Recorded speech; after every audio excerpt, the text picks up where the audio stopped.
বিয়ে করলে রিজিক খুলে যায়, কপাল খুলে যায়। ওয়াদাটা কার?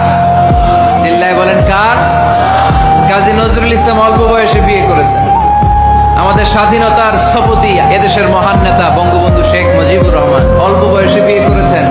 মহাত্মা গান্ধী অল্প বয়সে, সব বড় বড় নেতারা অল্প বয়সে বিয়ে করেছেন। কিন্তু তারা যে সফল হয়েছে, কোনো সমস্যা হয়েছে? কথা কয় না। আমাদের স্বাধীনতার স্থপতি বঙ্গবন্ধু শেখ মুজিবুর রহমান, উনি সফল না ব্যর্থ? চিল্লায় বলে সফল। উনি যে কম বয়সে বিয়ে করে সফল হয়েছে, এই বিয়ে ওনার কোনো বাধা দিছে? কথা বলেন। ঝামেলাটা হইলো ওনারা কম বয়সে বিয়ে করে সফল হয়েছে, আর আমরা সফল হয়ে তারপরে বিয়ের পিড়িতে বসতে চাই, ঠিক কিনা? সফলতার কোনো শর্টকাট নাই। বিয়ে করেন, সফল বানিয়ে দিবে কে? এজন্য বিয়ে করতে রাজি আছেন তো সবাই? সবাই রাজি? যারা একটা করছেন তারাও হাত তুলছেন। আজকে খবর আছে বাড়িতে গেলে, তুমি কবুল করো। এজন্য বিশ্বনবী সব সময় বলতেন ফাস্তাউসু বিন-নিসাই খায়রা, নারীদের সাথে ভালো আচরণ করো, কোমল আচরণ করো। নারীরা হচ্ছে কাচের গ্লাসের মতো।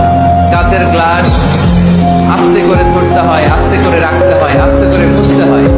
এটা নিয়ে জোর জবরদস্তি করলে এটা ভেঙে যায়, ঠিক কিনা? এই জন্য নারীদের সাথে কোমল আচরণ করবেন, ভালোবাসার কথা বলবেন, আপনার স্ত্রীর কাছে আপনার ভালোবাসা প্রকাশ করবেন, প্রাণ উজাড় করে। পারবেন? সবাই পারবেন তো?